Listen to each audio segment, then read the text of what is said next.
Hello students, स्वागत है आपका साइंस पार्क यूट्यूब चैनल पर। आज हम लेकर आ गए हैं 2016 का सेट ए सेकंड सेमेस्टर 10+2 बायोलॉजी के स्टूडेंट्स के लिए। चलिए देखते हैं। 60 नंबर का पेपर होता था उस समय और 2.5 घंटे का है। स्टार्ट करते हैं। Section A objective type questions हैं, देख लेते हैं। पहला क्वेश्चन है male heterogamy is found in. Male heterogamy का मतलब होता है जिसमें मेल के जो गैमिट बनते हैं वो दो तरह के होते हैं, अलग अलग होते हैं। जैसे ह्यूमन बींग्स में एक्स और वाई दो अलग हैं। फीमेल में एक्स होता है, उसको होमोगेमिटी बोलते हैं, होमोगेमी बोलते हैं। जिसमें अलग अलग होते हैं उसको हेट्रोगेमी बोलेंगे। तो ग्रास होपर में जो होता है एक्स ओ की कंडीशन होती है, यानी कि एक क्रोमोसोम नहीं होता है। ड्रोसोफिला में और ह्यूमन बीइंग में एक्स वाई होते हैं। तो ये इसका जो है तीनों ही अलग अलग हो गए, हेट्रोगेमी हो गई, इसलिए ऑल ऑफ दीज इसका आंसर आ जाएगा। डी ऑप्शन है, ऑल ऑफ दीज, इन तीनों में हेट्रोगेमी होती है।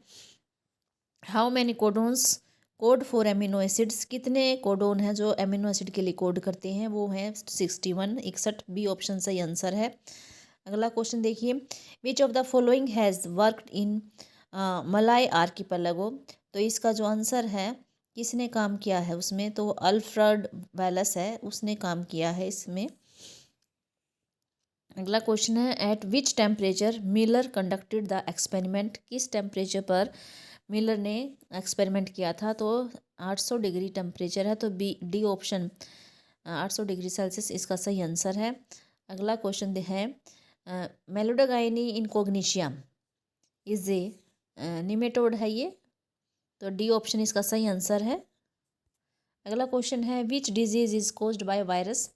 टाइफाइड, निमोनिया बैक्टीरिया से होते हैं, मलेरिया प्रोटोजोआ से होता है, कॉमन कोल्ड है जो वायरस से होती है, तो बी ऑप्शन सही आंसर है इसका।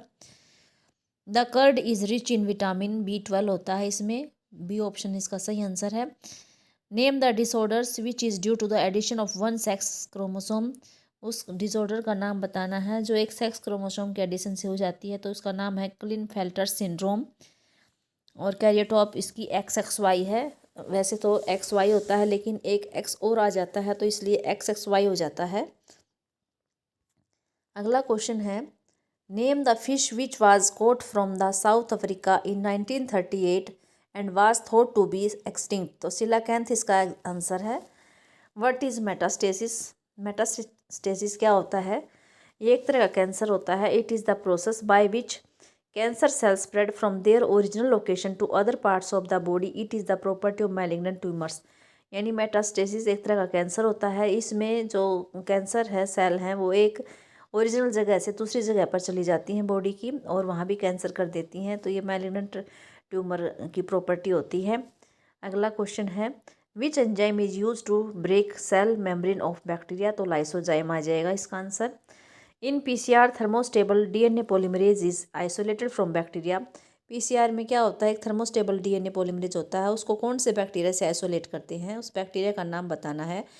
Thermus aquaticus. Thermus aquaticus bacteria का नाम है जिससे हम DNA पॉलीमरेज आइसोलेट करते हैं। तो ये है थर्मोस्टेबल होता है, थर्मस नाम है, थर्मोस्टेबल एक्वेटिकस, तो ये हो जाएगा थर्मस एक्वेटिकस। अब हमारा जो है खंड ब सेक्शन B स्टार्ट हो गया है। Very short answer type questions हैं, इसमें सभी 2-2 अंक के क्वेश्चन हैं। पहला ही इसमें दे रखा है, right about cannabinoids drugs. Cannabinoid drugs के बारे में हमें लिखना है। देखिए कैनाबिनॉइड ड्रग्स क्या होती हैं। Cannabinoid drugs are a group of chemicals, यानी ये केमिकल्स का ग्रुप होती हैं ये drugs, which interact with cannabinoid receptors present in the brain. हमारे ब्रेन के अंदर कुछ रिसेप्टर्स होते हैं कैनाबिनॉइड के लिए, उसके साथ ये जो हैं कैनाबिनॉइड ड्रग्स हैं इंटरेक्ट करती हैं। These are obtain from the और ये हमें कैनाबिनॉइड ड्रग्स कहाँ से मिलेंगी? These are obtain from the inflorescence of the plant cannabis sativa. एक प्लांट है कैनाबिस टाइवा, उसके इनफ्लोरेसेंस से हमें ये मिलेंगी। फ्लावर टॉप्स, जो फ्लावर का टॉप होता है, लीव्स होती हैं, रेजिन ऑफ कैनाबिस प्लांट है, ये इन सब को यूज़ करते हैं वेरियस कम्बिनेशंस में। वेरियस कम्बिनेशन में क्या बनाते हैं इससे? वेरियस कम्बिनेशन में यूज़ करके मैरिजुआना, हशीश, चरस, गांजा। तो पत्तियों से, फूल के टॉप से और रेजिन से ये अलग अलग चीज़ें बन जाती हैं। अलग अलग हम इनका अनुपात लेंगे, रेशो लेंगे तो ये अलग अलग चीज़ बन जाती हैं। और ये इनहेलेशंस और ओरल इंजेक्शन से ली जाती हैं। जो कार्डियोवास्कुलर सिस्टम है उसको ये अफेक्ट करती हैं ये ड्रग्स। तो ये हो गया कैनाबिनॉइड्स ड्रग्स। अगला क्वेश्चन जो है वो है which bacteria produce streptokinase, what is its role? Streptococcus है वो प्रोड्यूस करता है स्ट्रेप्टोकाइनेज का। देखो स्ट्रेप्टो से आपको याद रहेगा स्ट्रेप्टोकाइनेज, तो काइनेज की जगह कोकस, बोलने में क्या आ रहा है तो याद रखना स्ट्रेप्टोकोकस। स्ट्रेप्टोकाइनेज स्ट्रेप्टोकोकस बैक्टीरिया से प्रोड्यूस होता है। इसका रोल क्या है? Streptokinase is used as a clot buster. किसकी तरह यूज़ करते हैं? Clot buster for removing clots from the blood vessels. Blood vessels में क्लोट जम जाती हैं उनको हटाने के लिए स्ट्रेप्टोकाइनेज एंजाइम का यूज़ किया जाता है। और patients who have undergone myocardial infarction leading to heart attack, यानी कि मायोकार्डियल का क्या होता है, उसकी मसल्स जो होती हैं, मसल्स ख़राब हो जाती हैं। इसमें हार्ट की मसल्स होती हैं वो ख़राब हो जाती हैं और उसमें उसकी मसल्स ख़राब होने से उसमें ऑक्सीजन वगैरह अच्छे से नहीं पहुंच पाती तो हार्ट अटैक हो जाता है। तो उस केस में ये जो ब्लड वेसल्स हैं उसमें से क्लोट रिमूव करना है ताकि ये कंडीशन ना आए। तो ये इसका काम है, क्लोट्स को रिमूव करना ब्लड वेसल से। अगला है बायोपिरेसी। ये अगला जो क्वेश्चन है what is the role of micro spirulina for production, food production में, ये अब हमारे सिलेबस में नहीं है। बायोपिरेसी क्या है? It is the term used to refer to the use of bio resources, यानी उस टर्म, ये वो टर्म है जिसमें जो बायो रिसोर्सेज होते हैं किसी भी जगह के, वो उसको मल्टीनेशनल कंपनीज़ हैं या दूसरी ऑर्गेनाइजेशंस हैं बिना ऑथराइजेशन के from the countries and people, यानी जिस भी कंट्री या लोगों की जो रिसोर्सेज हैं उनको बिना पूछे उनसे यूज़ करना और बिना ही कोई पेमेंट दिए यूज़ करना कहलाता है biopiracy.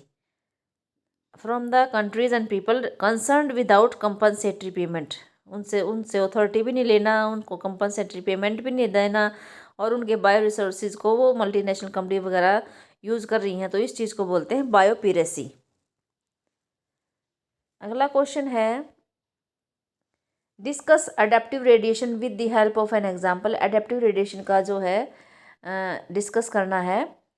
The process of evolution of different species in a given geographical area, ये कह रहे हैं कि वो प्रक्रिया है जिसमें अलग अलग स्पीसीज़ का इवोल्यूशन होता है एक ही एरिया में, गिवन एरिया में अलग अलग स्पीसीज़ बन जाती हैं, और स्टार्टिंग फ्रॉम ए पॉइंट, और एक पॉइंट से निकलकर उस पॉइंट से अलग अलग दिशा में चली जाती हैं और हर एक अलग अलग स्पीसीज़ बन जाती है। Radiating to other areas of geography is called the adaptive radiations. The Darwin finches is the best example of the phenomena. Darwin finches इसका बेस्ट एग्जाम्पल है। अगला क्वेश्चन देखिए, write about the stirred tank reactor. Stirred tank reactor क्या होते हैं? A stirred tank reactor is cylindrical. कैसे होते हैं? सिलिंड्रिकल होते हैं विद ए कर्व्ड बेस। कैसा बेस होता है? Curved base. To facilitate the mixing of the reactor content. तो इसका जो कर्व्ड बेस होता है ये क्या क्या हेल्प करता है उसकी, उसको जो उसके अंदर कंटेंट डालते हैं उसको मिक्स करने में हेल्प करता है। स्टरर फैसिलिटेट्स इवन, और ये और क्या फैसिलिटेट, क्या सुविधा प्रदान करता है? मिक्सिंग की तो करता ही है, and oxygen availability through out the bioreactor, और ऑक्सीजन को भी अवेलेबल करवाता है थ्रू आउट द बायोरिएक्टर। पूरे बायोरिएक्टर में ऑक्सीजन को भी ये जो स्टरर है उसको अवेलेबल करवाता है। Air can be bubbled through the reactor. Air के जो है बबल हो जाते बन जाते हैं रिएक्टर के थ्रू। बायोरिएक्टर हैज़ एन, ये बायोरिएक्टर के अंदर एक एजिटेटर सिस्टम होता है, ऑक्सीजन डिलीवरी सिस्टम भी होता है, फॉर्म कंट्रोल सिस्टम भी होता है, कई तरह के सिस्टम है। Agitator system, oxygen delivery system, form control system, temperature control system, pH control system, sampling port भी होता है। ये सारी चीज़ें हैं so that small volumes of the culture can be withdrawn periodically, ताकि जब थोड़ी वॉल्यूम होती कल्चर की वो हम समय समय पर निकाल सकें। तो ये स्टर्ड टैंक रिएक्टर है।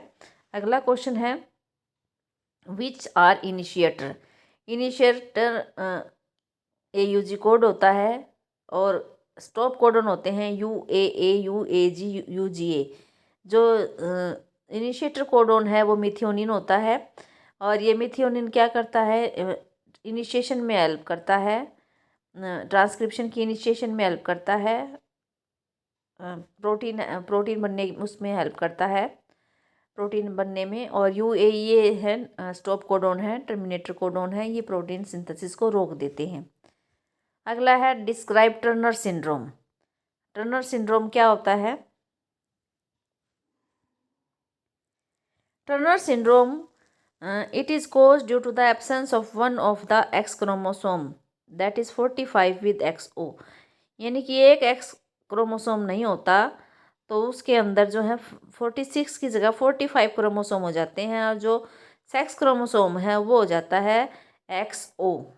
यानी कि XX नॉर्मली तो XX होगा, 46 होंगे, लेकिन एक X क्रोमोसोम जो है वो एब्सेंट हो जाने के कारण उसकी वो जो है XO बन जाता है। सच फीमेल्स, ये फीमेल जो होती हैं स्टेराइल होती हैं एज ओवरी।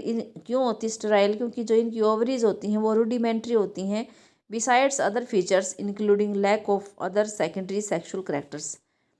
और दूसरे सेकेंडरी सेक्शुअल इसके करैक्टर भी एब्सेंट होते हैं, तो ये टर्नर सिंड्रोम का हो जाएगा। अगला क्वेश्चन है why are both strands of DNA not copied during the transcription? भाई कॉपी क्यों नहीं होते दोनों स्ट्रैंड्स? ट्रांसक्रिप्शन जैसे DNA से DNA रेप्लिकेशन हो रही है तो दोनों स्ट्रैंड्स की रेप्लिकेशन होकर दोनों स्ट्रैंड DNA बना रहे हैं, लेकिन जब ट्रांसक्रिप्शन होती है तो RNA से जो दोनों RNA बने हैं, एक DNA के स्ट्रैंड से 2 RNA बन गए, दोनों RNA को जो है क्या बनना चाहिए? प्रोटीन बनना चाहिए, लेकिन ऐसा क्यों नहीं हो रहा? क्या कारण है देख लेना। Why both strands of DNA are not copied during transcription? दोनों की कॉपी क्यों नहीं बनती? If both strands act as a template, अगर दोनों ही स्ट्रैंड जो हैं टेम्पलेट का काम करें, they would code for RNA molecules with different sequences, तो वो जो RNA है मॉलिक्यूल है वो अलग कोड उसके लिए वो करेगा, कोड करेगा डिफरेंट सीक्वेंसेस के लिए। एंड इफ़ दीज RNA, यानी कि जो दोनों हैं वो अलग अलग सीक्वेंस के लिए कोड करेंगे, डिफरेंटली कोड करेंगे। If these RNA molecules code for proteins, फिर वो दोनों अलग अलग RNA बन गए, दोनों के अलग अलग हो गए, तो दोनों ही जो हैं स्ट्रैंड हैं वो क्या बनाएंगे? प्रोटीन बनाएंगे, और दोनों ही अलग अलग तरह का प्रोटीन बनाएंगे, क्योंकि उनमें जब उनका सीक्वेंस अलग हो गया, न्यूक्लियोटाइड का सीक्वेंस अलग हो गया, तो इनका जो है अमीनो एसिड का सीक्वेंस भी अलग हो जाएगा, और फिर उनका सीक्वेंस अलग हो गया अमीनो एसिड का, तो प्रोटीन भी अलग अलग बनेंगे। One segment of the DNA would be coding for 2 different proteins. अब ये कह रहे हैं एक जो सेगमेंट है DNA का वो दोनों प्रोटीन्स के लिए जो है कोडिंग हो सकता है, वन सेगमेंट कोडिंग होगा 2 डिफरेंट प्रोटीन्स के लिए, and this would complicate the genetic information transfer machinery. तो इससे क्या हो जाएगा? कम्प्लिकेट सिचुएशन हो जाएगी जेनेटिक इन्फॉर्मेशन ट्रांसफ़र मशीनरी, क्योंकि दो दो प्रोटीन हो गए, दोनों इन्फॉर्मेशन होगी, तो कौन सी इन्फॉर्मेशन को पहुँचाए कौन सी को नहीं, वो कन्फ्यूज रहेगा system. The 2 RNA molecule if produce simultaneously, अगर दोनों RNA मॉलिक्यूल एक साथ बनते हैं वो दोनों एक दूसरे कंप्लीमेंट्री होंगे, कंप्लीमेंट्री होने से क्या होगा? वो दोनों डबल स्टैंडर्ड RNA बना देंगे, बॉन्ड बना लेंगे बीच बीच में दोनों, तो डबल स्टैंडर्ड RNA हो जाएगा। इससे क्या होगा? RNA from being translated into protein, तो इससे जो प्रिवेंशन हो जाएगी, क्योंकि RNA से प्रोटीन बनता है, जब RNA फ्री नहीं होगा वो दूसरे RNA के साथ बाइंड हो जाता है, तो वो ट्रांसलेशन नहीं होगी, प्रोटीन में सिंथेसिस नहीं होगा वो RNA, an exercise of transcription would become a futile one, और कोई भी ट्रांसक्रिप्शन उसमें नहीं होगा, तो व्यर्थ ही जाएगा ट्रांसक्रिप्शन। ये हो गया ये वाला क्वेश्चन बाय लास्ट वाला। अब देखते हैं, अब सेक्शन C स्टार्ट हो गया है, इसमें सभी जो क्वेश्चन है 3 अंक के हैं। पहला इसका देख लेते हैं 11वां question, how is DNA chemically less reactive? DNA chemically less reactive क्यों है? एंड स्ट्रक्चरली मोर स्टेबल, लेकिन स्ट्रक्चर से ज़्यादा स्टेबल है व्हेन कंपेयर टू RNA। जब RNA से इसका कंपेरिजन किया जाता है तो DNA जो है केमिकली लेस रिएक्टिव है और स्ट्रक्चरली मोर स्टेबल है। तो इसका कारण देखिए, presence of thymine at the place of the uracil. अभी हमें पता है डीएनए के अंदर जो है थाइमिन होता है और आरएनए के अंदर होता है यूरेसिल, डीएनए थाइमिन की जगह। दूसरा कारण क्या है, और ये एडिशनल जो है थाइमिन जो है उसको एडिशनल स्टेबिलिटी प्रोवाइड करता है डीएनए को। तो स्टेबिलिटी का एक कारण तो ये हो गया प्रेजेंस ऑफ थाइमिन। सेकंड है आरएनए बीइंग अनस्टेबल। अब हम आरएनए अनस्टेबल होता है, क्यों होता है अनस्टेबल? क्योंकि इसमें जो होती है म्यूटेशन जो है वो फास्टर रेट पे होती हैं। ये स्टेबल नहीं होता। क्यों नहीं होता? क्योंकि इसमें जो है म्यूटेशन होती रहती है और वो भी फास्टर रेट से होती हैं। तीसरा है RNA can directly code for synthesis of proteins. जो आरएनए है वो खुद कोड कर सकता है प्रोटीन को बनाने के लिए, and can easily express the characters, और करैक्टर्स को इजीली एक्सप्रेस कर सकता है। DNA is dependent on the RNA for synthesis of proteins. तो जो डीएनए है वो आरएनए सिंथेसिस के लिए आरएनए पर डिपेंड होता है ना, प्रोटीन सिंथेसिस के लिए आरएनए पे डिपेंड होता है। अगला है दूसरे जो कार्बन पर जो है OH ग्रुप होता है आरएनए के अंदर, at every nucleotide RNA is a reactive group. ये रिएक्टिव ग्रुप होता है OH, इसलिए जो है इसको ज़्यादा लेबाइल और इजीली डिग्रेडेबल बनाता है, मोर रिएक्टिव बनाता है। उसमें डीऑक्सीराइबोस शुगर होती है, तो 2 की पोजीशन में उस पर ऑक्सीजन नहीं होती, इसलिए वो उसकी जो रिएक्टिविटी है वो कम होती है। अगला क्वेश्चन है define splicing, capping and tailing. Splicing क्या है? From primary transcripts introns are removed and exons are joined in a defined order. Splicing का मतलब होता है कि जब ट्रांसक्रिप्ट आरएनए बन जाता है तो उसमें इंट्रॉन भी होते हैं, एक्सॉन भी होते हैं। तो इंट्रॉन एक्सॉन जो होते हैं वो इंट्रॉन को रिमूव कर देते हैं और जो एक्सॉन्स को है वो अलाइगेज एंजाइम से जोड़ देते हैं। अगला है कैपिंग। कैपिंग क्या होती है? इन दिस कैपिंग में क्या है, एक न्यूक्लियोटाइड 7 मिथाइल ग्वानोसिन, एक न्यूक्लियोटाइड ऐड करते हैं जिसका नाम है 7 पोजीशन पे मिथाइल है उसके, ग्वानोसिन ट्राइफॉस्फेट होता है, is added to the 5' end of the heterogenous RNA. अब कैपिंग का मतलब क्या है? इसमें हमने न्यूक्लियोटाइड उस पर 7 मिथाइल उस पर ऐड कर देना है,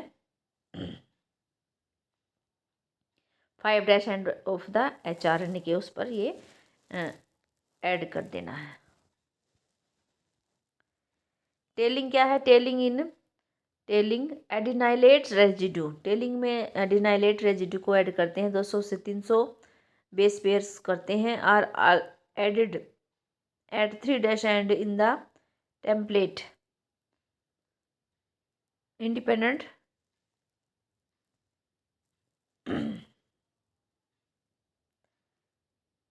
मैनर में। अगला देखिए, how does the bacteria take up recombinant DNA. Bacteria recombinant DNA को कैसे टेकअप करता है ये देखते हैं। DNA is hydrophilic molecule. DNA कैसा मॉलिक्यूल होता है? हाइड्रोफिलिक मॉलिक्यूल होता है। ये सेल मेम्ब्रेन के थ्रू पास नहीं कर पाता, इसलिए in order to force bacteria to take up the plasmid the bacterial cell must first be made competent to take up the DNA. तो सबसे पहले क्या है, हम उसको क्या ऐसा कम्पिटेंट बनाएंगे कि वो फ़ौरन डीएनए को ले ले, टेकअप कर ले। तो उसके क्या मेथड है? पहला मेथड है this is done by treating them with specific concentration of a divalent cation calcium.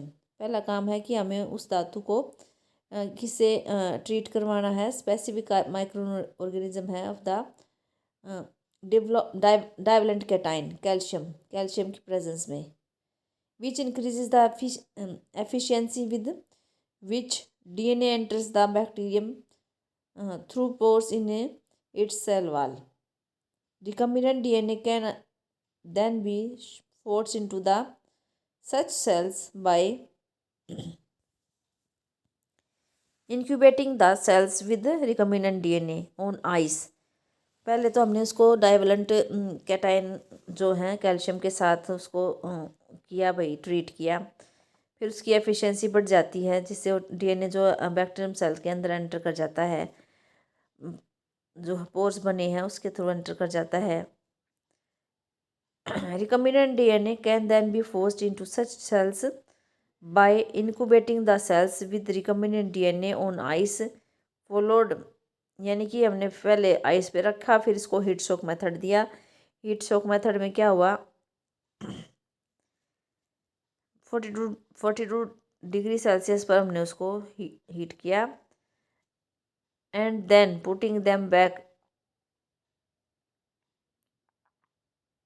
On to it's,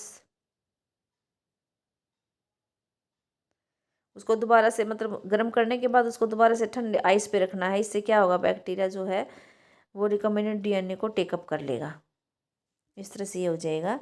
अगला क्वेश्चन जो है सिलेबस में नहीं है, आगे देखिए। Right the name of positive organisms, symptoms and mode of transmission. 3 चीज़ें पूछी हैं। देखिए पॉजिटिव ऑर्गेनिज्म क्या है, वुचेरेरिया, डब्लू बैंक्रॉफ्टी, डब्लू मलाई। ठीक है, ये दोनों ही कोज करती हैं फाइलेरिया वर्म को। और सिम्टम्स क्या है, chronic inflammation of the lymphatic vessels. Lymphatic vessels होती हैं उनकी जो क्रोनिक जो होती है इन्फ्लेमेशन है उसको क्या करते हैं ये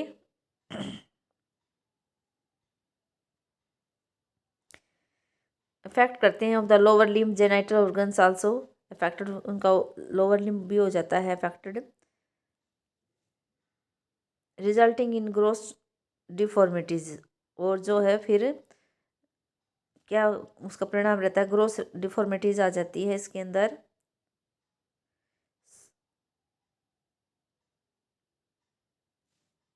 मोड ऑफ ट्रांसमिशन कैसे होगा इसका, एस्केरियासिस का, through the bite of the female Culex mosquito vector. अगर क्यूलेक्स मॉस्किटो वेक्टर काट देता है और उसमें प्रोटोजोआ होगा तो हमारी बॉडी के अंदर चला जाएगा और फिर उससे ये सेल बन जाएंगे यू यू यू। आगे देखिए।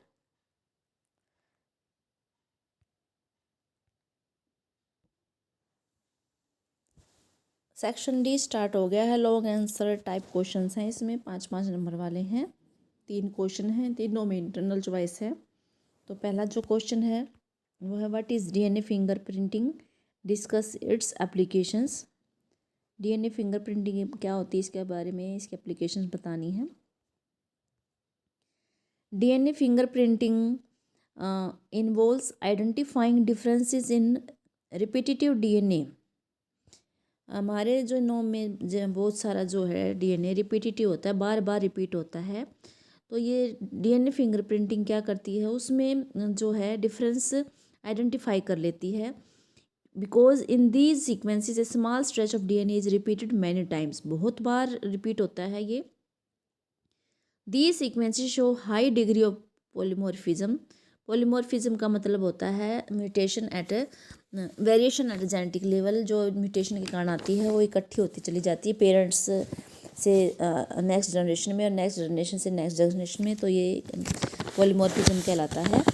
तो हाई ये जो सीक्वेंस होते हैं, जो रिपीटेटिव डीएनए होते हैं, इन बहुत ज़्यादा जो होती है म्यूटेशंस होती है, वेरिएशंस होती हैं and form the basis of DNA fingerprinting. और ये सीक्वेंस ही क्या है, डीएनए फिंगरप्रिंटिंग का आधार होते हैं। इन सीक्वेंस के कारण ही डीएनए फिंगरप्रिंटिंग होती है। अगर ये रिपीटेटिव सीक्वेंस ना हो तो डीएनए फिंगरप्रिंटिंग भी नहीं होगी। Since DNA from every tissue, अगर हम डीएनए किसी भी टिश्यू से ले लें, जैसे ब्लड से, hair follicles, skin, bones, saliva, sperm etcetera, कहीं से भी हम अगर डीएनए ले रहे हैं तो उसमें सेम डिग्री ऑफ पॉलीमॉर्फिज्म होती है। एक इंसान से, एक व्यक्ति से हमने उसे ब्लड से ले लिया, हेयर फॉलिकल से ले लिया, स्किन से, कहीं से भी ले लिया, तो उनमें क्या होती है, सेम डिग्री ऑफ पॉलीमॉर्फिज्म, यानी कि उनमें सेम वेरिएशंस होती हैं। They become very useful identification tool in forensic applications. तो ये जो होते हैं ये बहुत आइडेंटिफिकेशन के लिए एक बढ़िया टूल होता है फोरेंसिक्स एप्लीकेशंस में।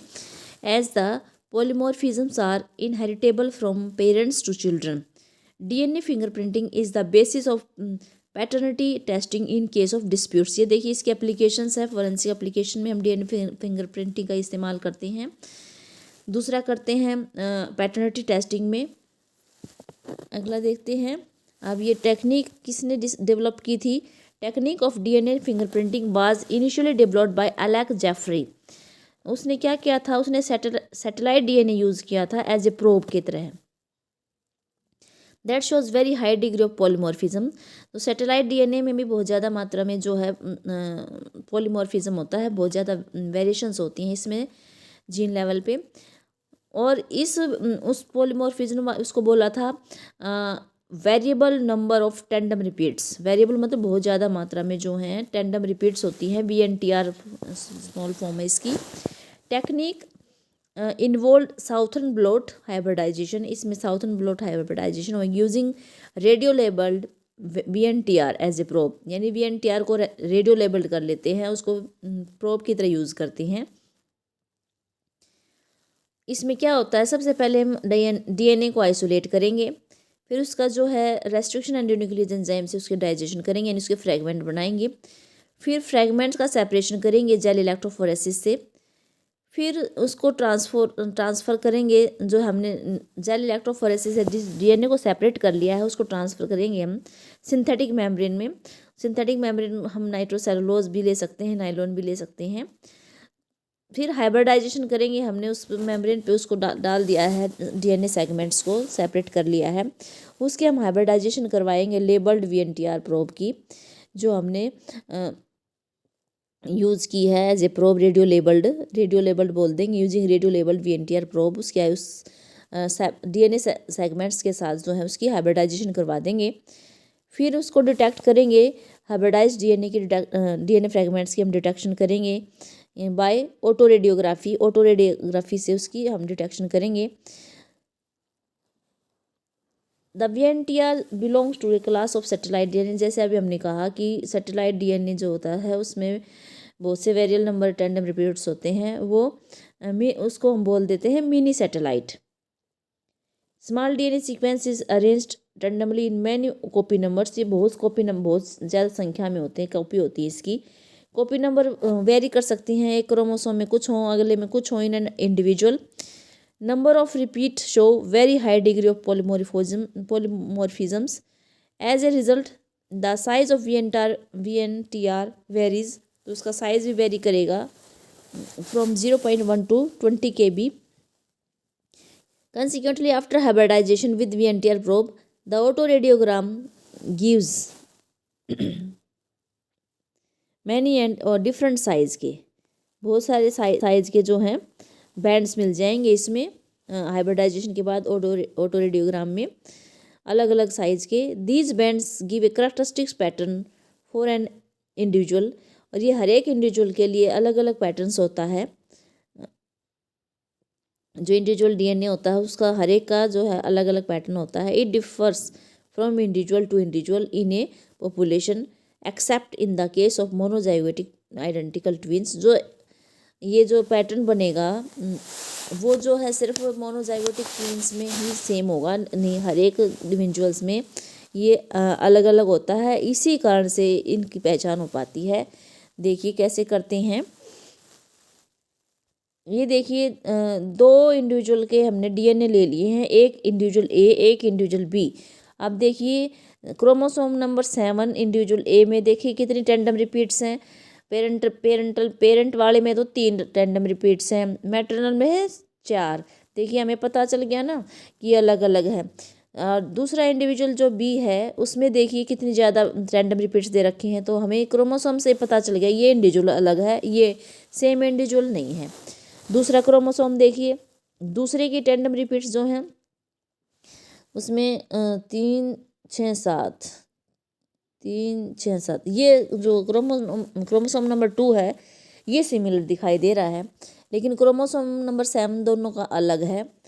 क्रोमोसोम 16 देखिए ये भी अलग हो गया। टेंडम रिपीट्स जो है ए इंडिविजुअल में कितनी ज़्यादा रही और बी इंडिविजुअल में जो है, बी इंडिविजुअल में जो है पैटर्नल में तो ज़्यादा है, मैटरनल कम है, लेकिन ए इंडिविजुअल में पैटर्नल में ज़्यादा है और पैटर्नल में कम है, मैटरनल में ज़्यादा है। ये देखिए, ये क्रोमोसोम है, एक पेरेंट्स, एक मदर से आया होता है, एक फादर से, इसलिए फादर वाले को पैटर्नल बोला गया है, मदर वाले को मैटरनल बोला गया है। क्योंकि जब गैमेट बनते हैं, गैमेट आते हैं एक फादर से एक मदर से, तो इस तरह से ये दोनों का रिस्टोर हो जाते हैं, एक साथ आ जाते हैं।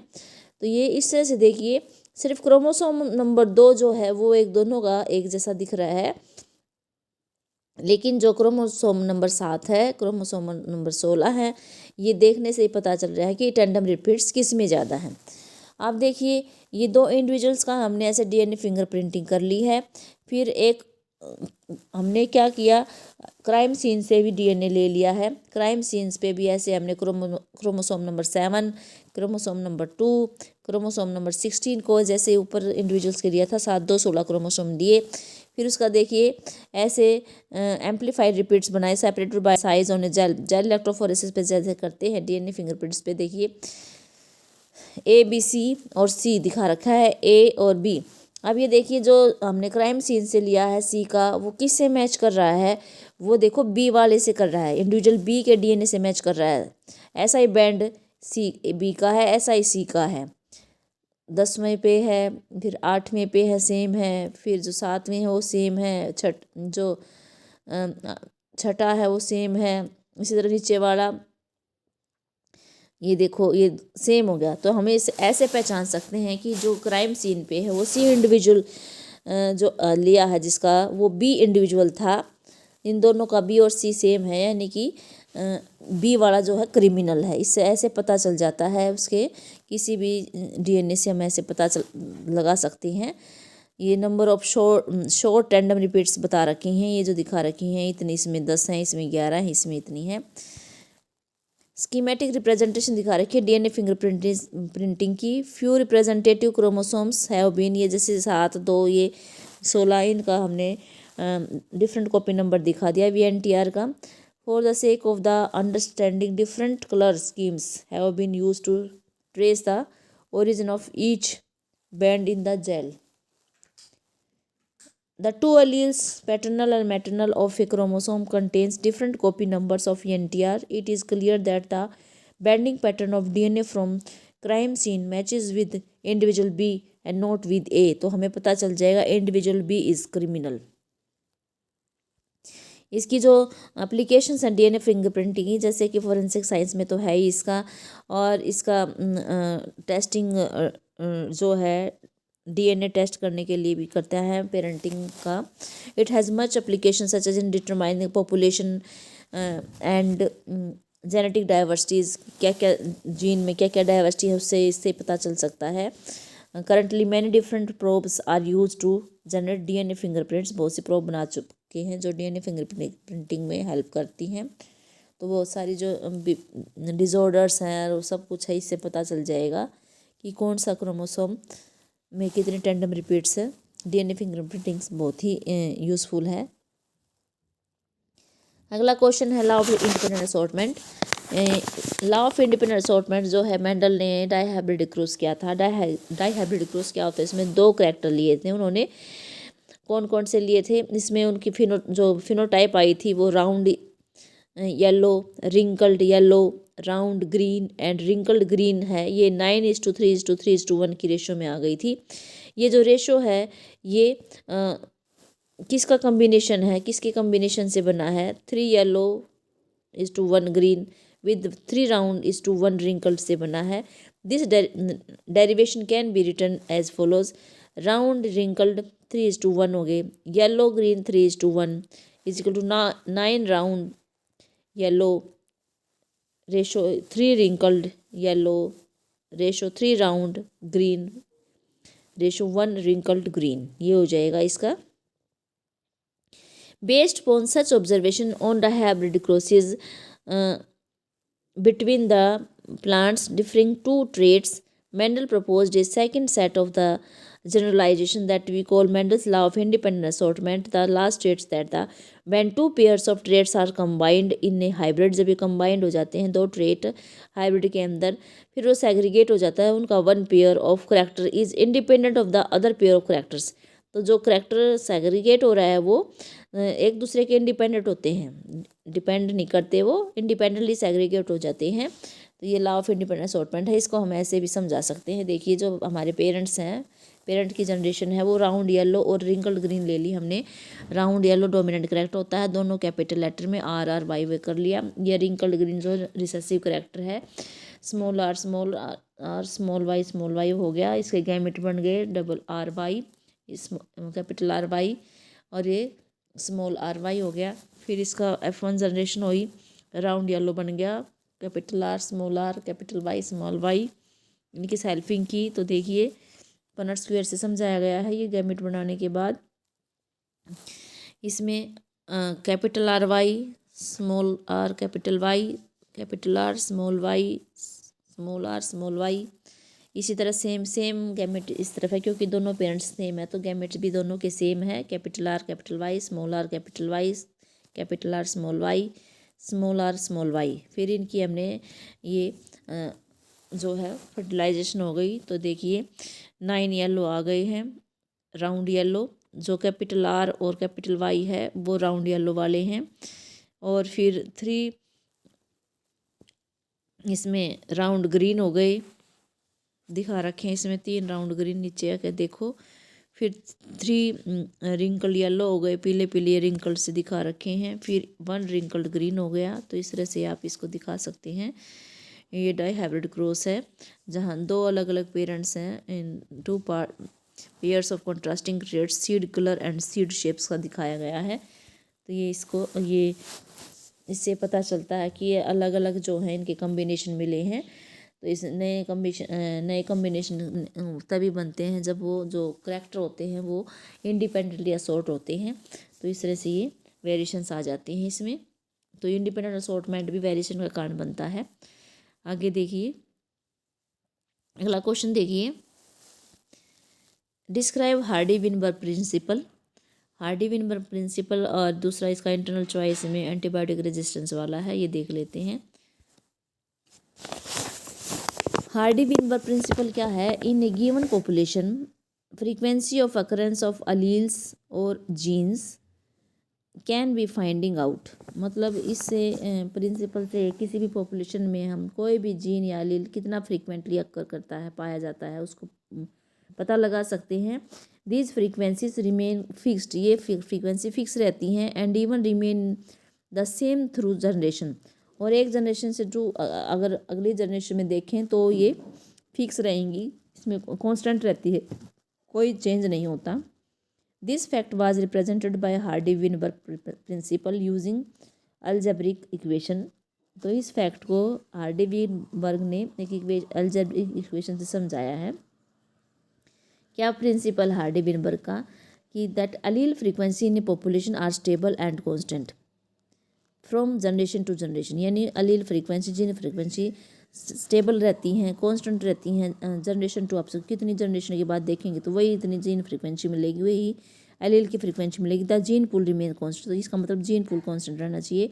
This is called genetic equilibrium and sum total of all allelic frequency is 1. और जितने भी टोटल करेंगे हम उनका और एलीलिक फ्रीक्वेंसी का वो कितना आ जाएगा? 1 आ जाएगा. तो बाइनोमियल एक्सपेंशन से कैसे दिखाएंगे? पी प्लस क्यू का whole square is equal to P square plus 2pq plus Q square is equal to 1. ये 1 के बराबर है, जहाँ पी और क्यू जो है वो frequency of allele P capital A के लिए है और क्यू स्मॉल ए के लिए है. Frequency of capital A individual in a population is simply P square. यानी दोनों ए हो गए तो पी का स्क्वायर हो जाएगा. और this is simply stated in another ways, that is the probability that an allele A with a frequency of P appear on both the chromosome of a diploid individual is simply the product of the probabilities, that is P square. Similarly, small a Q square of capital A small a 2pq. Hence P square plus 2pq plus Q square is equal to 1. When frequency is measured, the actual value varies that indicate the extent of evolution changes. जब frequency को हम मापते हैं तो मतलब निकाल calculate करते हैं, मेजर करते हैं, तो जो एक्चुअल वैल्यू होती है वो वेरी करती है, एक्चुअल वैल्यू वेरी करती है। इससे पता चलता है कि एवोल्यूशन चेंज हुए हैं। अगर फिक्स रहेगा तो कोई चेंज नहीं हुआ, अगर चेंज उसमें जीन फ्रीक्वेंसी में, एलील फ्रीक्वेंसी में, जीन पूल में हमें चेंज दिखाई दे रहा है, उसकी एक्चुअल वैल्यू चेंज हो रही है, वेरी कर रही है, तो इसका मतलब उसमें कुछ ना कुछ बदलाव आया है, इवोल्यूशन हुआ है। Change of frequency in allele Hardy Weinberg equilibrium in population results due to the evolution. और ये जो चेंज आता है ये इवोल्यूशन के कारण आता है। देखिए फैक्टर कौन से इफेक्ट करते हैं हार्डी विनबर्ग इक्विलिब्रियम को, जीन माइग्रेशन और जीन फ्लो। अगर जीन माइग्रेशन हो जाएगा, जीन फ्लो हो जाएगा, तो जीन पूल में चेंज आ जाएगा। Genetic drift, mutation, genetic recombination, natural selection. During genetic drift some times changes in allele frequency is so different in a sample of population that they become a different species। मतलब जब genetic drift होती है तो जो change आता है frequency में इतना आ जाता है कि वो जो पॉपुलेशन बनी वो नई स्पीसीज़ की पॉपुलेशन बन जाती है। Original different population becomes founder, जो ओरिजिनल है उसको फाउंडर बोल देते हैं। Original different population become and the effect is called the founder effect. तो ये हार्डी विनबर्ग प्रिंसिपल है, 5 नंबर में है अपना। अगला देखिए, explain antibiotic resistance in light of the Darwinian selection theory. Antibiotic resistance in bacteria is a prime example of natural selection है, Darwinian selection theory in action. इसमें वेरिएशन आ जाती है, जैसे within a large population of bacteria, मान लीजिए bacteria की population बहुत ज़्यादा है, there is a natural genetic variation, उसमें आनी है जेनेटिक वेरिएशंस लार्ज पॉपुलेशन में। सम इंडिविजुअल बैक्टीरिया में हैव रैंडम म्यूटेशंस, कुछ में रैंडम म्यूटेशंस होती हैं जो कि एडवांटेजेस होती है उस बैक्टीरिया के लिए, जैसे कि मैकेनिज्म टू रेजिस्ट और इनएक्टिवेट एन एंटीबायोटिक, यानी कि किसी भी एंटीबायोटिक के अगेंस्ट वो रेजिस्ट हो जाना, इनएक्टिवेट हो जाना। सिलेक्शन प्रेशर क्या कहता है, when an antibiotic is introduced it act as a strong selection pressure, most non resistant bacteria और किल्ड ऑफ हो जाते हैं। तो ये सिलेक्शन प्रेशर का काम करेगा, जो रेजिस्टेंट है वो तो बच जाएगा और जो सेंसिटिव है वो डाइड हो जाएगा, मर जाएगा। Survival of the fittest, the few bacteria with the resistance genes are fitter, यानी जिसके पास रेजिस्टेंस जीन है वो फिट हो गया एनवायरनमेंट में, और जो दूसरा है फिट वाला सर्वाइव कर जाएगा और सर्वाइव करके अपनी प्रोजनी को इंक्रीज कर लेगा। अगला देखिए, रिप्रोडक्शन एंड इनहेरिटेंस।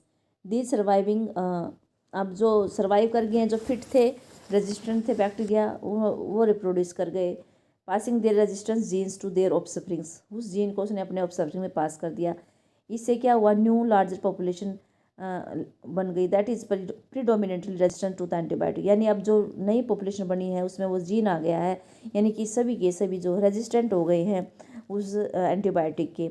इवोल्यूशन के समय के साथ क्या हो गया, frequency of the resistance rate increases, जैसे जैसे जनरेशन बढ़ती जाएगी वो जीन अगले पीढ़ी में चलाता जाता जाएगा, तो उनके जो ट्रेट है वो बढ़ता जाएगा पॉपुलेशन में। एक समय ऐसा आ जाएगा कि वो सभी जो हैं उसके रेजिस्टेंट हो जाएंगे एंटीबायोटिक के, और उस एंटीबायोटिक का उन पर कोई असर नहीं होगा। तो इसलिए ये डिमॉन्स्ट्रेशन है evolution by the natural selection. इसमें हम उस केस का भी आप देखते हो, जब आम भाषा में हम घर में जो कोई बीमार है और लंबे समय से कोई दवाई ले रहा है, तो वो कहता है कि भाई अब इस दवाई का असर नहीं हो रहा है, इस दवाई का असर नहीं हो रहा, तो डॉक्टर के पास जाते हैं तो डॉक्टर दूसरी एंटीबायोटिक देता है।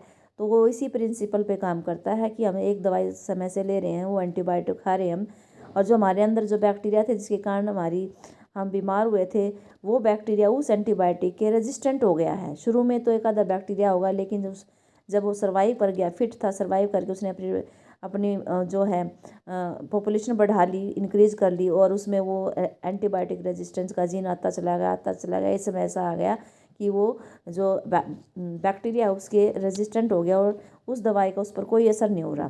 फिर डॉक्टर जो है क्या करता है, उस एंटीबायोटिक को बदल देता है। तो शुरू में उसका कुछ असर रहता है, लेकिन बाद में ऐसी कंडीशन आ जाती है तो बार बार उसको एंटीबायोटिक दवाई बदलनी पड़ती है। कारण यही है कि जो बैक्टीरिया है वो उसके रेजिस्टेंट हो जाता है। अगला जो है कैंसर के बारे में है, कैंसर डिटेक्शन एंड डायग्नोसिस। हम कैंसर को कैसे डिटेक्ट करेंगे, कैसे डायग्नोस करेंगे। फिर cancer detection is based on biopsy and histopathological study of the tissue, यानी उसमें हम उसका टिश्यू ले लेते हैं बायोप्सी में, फिर उसका टेस्ट करवाते हैं, तब उससे पता चलेगा। Blood and bone marrow test से भी पता चलता है। उससे ये देख लेते हैं कि सेल काउंट्स बढ़ गया है, यानी सेल काउंट, क्योंकि कैंसर में अनकंट्रोल्ड सेल डिवीजन होती है तो उससे उसकी सेल्स की संख्या बढ़ जाती है। तो ब्लड बोन मैरो टेस्ट से हम सेल काउंट्स चेक कर लेते हैं। रेडियोग्राफी कर लेते हैं, सीटी स्कैन हो जाता है, कंप्यूटर टोमोग्राफी बोलते हैं, एमआरआई होती है, मैग्नेटिक रेजोनेंस इमेजिंग जो है इंटरनल ऑर्गन्स का 3D स्ट्रक्चर बना देते हैं। ये यूज़फुल हैं कैंसर्स के डिटेक्शन के लिए, इंटरनल ऑर्गन्स के लिए। जो है एंटीबॉडीज़ भी होते हैं अगेंस्ट कैंसर स्पेसिफिक, कैंसर का जो एंटीजन होता है उसके लिए भी एंटीबॉडीज़ होती हैं। Are also used for detection of certain cancers, तो कुछ कैंसर के लिए हम एंटीबॉडीज़ का भी यूज़ करते हैं। टेक्निक्स ऑफ मॉलिक्यूलर बायोलॉजी, और कुछ ऐसी टेक्निक्स होती है मॉलिक्यूलर बायोलॉजी की, उसको भी अप्लाई करते हैं to change in the individual with inherited susceptibility to certain cancers, यानी कि एक PCR वगैरह कई ऐसी टेक्नोलॉजीज़ हैं जिससे हम पता लगा सकते हैं। तो ये इसके डायग्नोज के डिटेक्शन के जो तरीके हैं, फिर ट्रीटमेंट कैसे करते हैं, सर्जरी कर सकते हैं। कुछ ऐसे कैंसर्स होते हैं जिसको हम सर्जरी से रिमूव कर देते हैं, उस टिश्यू को ही रिमूव कर देते हैं। Radiotherapy, tumour cells are irradiated lethally by radiation, tumour cell को हम उसके ऊपर जो है रेडिएशन डाल के भी उसको उस सेल को, ट्यूमर सेल को रिमूव कर सकते हैं, यानी कि उसको सेल को, वो सेल की डेथ हो जाती है। कीमोथेरेपी, कुछ दवाइयाँ भी देते हैं कैंसरस सेल्स को किल करने के लिए, बट इसके साइड इफ़ेक्ट होते हैं, क्योंकि जब ड्रग्स लेते हैं तो जो नॉर्मल सेल्स होती हैं वे भी डेड हो जाती हैं, जिससे कि एनीमिया हो सकता है, हेयर लॉस हो जाता है। इम्यूनोथेरेपी में क्या है, इसमें पेशेंट को जो है अल्फा इंटरफेरॉन दिए जाते हैं विच एक्टिवेट देयर इम्यून सिस्टम। इससे क्या होता है, वो उसके इम्यून सिस्टम, पेशेंट के इम्यून सिस्टम को जो है एक्टिवेट कर देता है और help in destroying the tumour, tumour को डिस्ट्रॉय करने में हेल्प करता है। इस तरह से कैंसर का डिटेक्शन और ट्रीटमेंट हम लिख सकते हैं। अगला क्वेश्चन है डिस्क्राइब द, मतलब इसी के इंटरनल चॉइस में है, describe the role of microbes in household products. भाई माइक्रोब्स का हाउस होल्ड उसमें प्रोडक्ट्स में क्या रोल है। देखिए microbes in household products क्या आ जाएगा, माइक्रो ऑर्गेनिजम्स लाइक लैक्टोबैसिलस हैं, other commonly called lactic acid bacteria जो है वो मिल्क में ग्रो करते हैं और वो कर्ड में कन्वर्ट हो जाते हैं। तो ये लैब बोलेंगे इनको, लैब प्रोड्यूस, ये एसिड प्रोड्यूस करते हैं that coagulate and partially digest the milk protein, ये पार्शली डाइजेस्ट करते हैं मिल्क प्रोटीन को। ये न्यूट्रिशनल क्वालिटी भी बढ़ा देते हैं, कैसे, विटामिन B12 को इंक्रीज़ करके उस दही की, मतलब न्यूट्रिशनल क्वालिटी बढ़ जाती है। दूध में इतना विटामिन B12 नहीं होता जितना कि दही में बन जाता है, और ये किसके कारण आया है, ये इन बैक्टीरिया के कारण आया है, जिससे उसके विटामिन B12 बढ़ जाता है। हमारे स्टमक में जो होता है उसमें भी लैब जो है बेनिफिशियल रोल प्ले करते हैं, वहाँ भी ये जो है डिजीज़ कॉजिंग माइक्रोब्स की ग्रोथ को रोक देते हैं, ज़्यादा नहीं होने देते। तो ये इस तरह से हमारे लिए हेल्पफुल हो गए। दूसरा है dough, is use for making foods, जैसे डो साइडली बनाने के लिए डो बनाते हैं, वो भी बैक्टीरिया से फर्मेंटेशन करके बनाते हैं, वो भी हमारे लिए हेल्पफुल है। Puffed up appearance of dough is due to the, जो पफ फुली जो अपीयरेंस हो जाती है वो कार्बन डाइऑक्साइड गैस के कारण जो है उसका अपीयरेंस जो है ऐसी फुली सी नज़र आती है, फूल जाते हैं। Dough use for making bread के लिए भी डो बनाए जाते हैं, उसमें ईस्ट का यूज़ करते हैं, सैक्रोमाइसिस सेरेवेसी ईस्ट से करते हैं फर्मेंट करने के लिए। और बेवरेजेस में हम उसमें भी इसका फर्मेंटेशन करके ईस्ट का यूज़ करते हैं। चीज़ हो गया, cheese is one of the oldest food item in which microbes were used.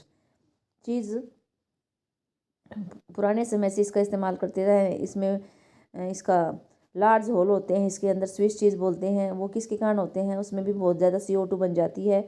और कौन से बैक्टीरिया से बनते हैं, प्रोपियोनी बैक्टीरियम शर्मानी से बनते हैं। और एक और चीज़ है रॉकफोर्ट चीज़, ये भी is ripened by growing a specific fungus, ये फंगस से बनता है on the for a particular flavour, और इसके कारण इसका फ्लेवर भी कुछ पर्टिकुलर होता है। टोडी ड्रिंक होती है साउथ में, साउथर्न इंडिया में टोडी ड्रिंक होती है, वो भी सैप जो पाम्स होते हैं प्लांट, उनके सैप से बनता है। Microbes are also use to ferment, fish को फर्मेंट करने के लिए, सोयाबीन को, बम्बू शूट्स को फूड बनाने के लिए, इन सब में इसका माइक्रोब्स का यूज़ होता है। तो ये हमारा microbes in household products हो जाएगा। तो इस तरह से आज हमारा ये है 2016 का फर्स्ट सेमेस्टर का सेक्शन सी कंप्लीट हो गया है। आप अगर आपको वीडियो पसंद आ रही है तो आप लाइक करें, कमेंट करें, कोई भी डाउट है तो ज़रूर कमेंट करें, शेयर करें। 12th बायोलॉजी वाले स्टूडेंट्स को शेयर करना है। और भाई लेटेस्ट नोटिफिकेशन के लिए नोटिफिकेशन आइकन आप दबा दीजिए, ताकि आपको अगले सॉल्व क्वेश्चन पेपर की आपको नोटिफिकेशन मिल सके। वीडियो को अच्छे से लास्ट तक देखो, ये आपके जो है एग्ज़ाम के लिए जो है बहुत अच्छे साबित होंगे। आपकी रिवीजन के लिए 1 मिनट रिवीजन के लिए, बेस्ट रिवीजन के लिए, बेस्ट प्रैक्टिस के लिए आप अच्छे से, आपको क्वेश्चन पेपर इनसे आपको ये जानकारी हो जाएगी, ये एनालिसिस हो जाएगा आपका कि कौन सा क्वेश्चन बार बार रिपीट हो रहा है। फ्रीक्वेंटली रिपीट क्वेश्चन को आप बार बार करेंगे तो आपके एग्ज़ाम में बहुत अच्छे मार्क्स आएंगे। तो और जो पीछे हमने क्वेश्चन सॉल्व कर दिए हैं वो डिस्क्रिप्शन बॉक्स में आपके उसकी प्लेलिस्ट मिल जाएगी, और अच्छे से देखना। Thanks for watching.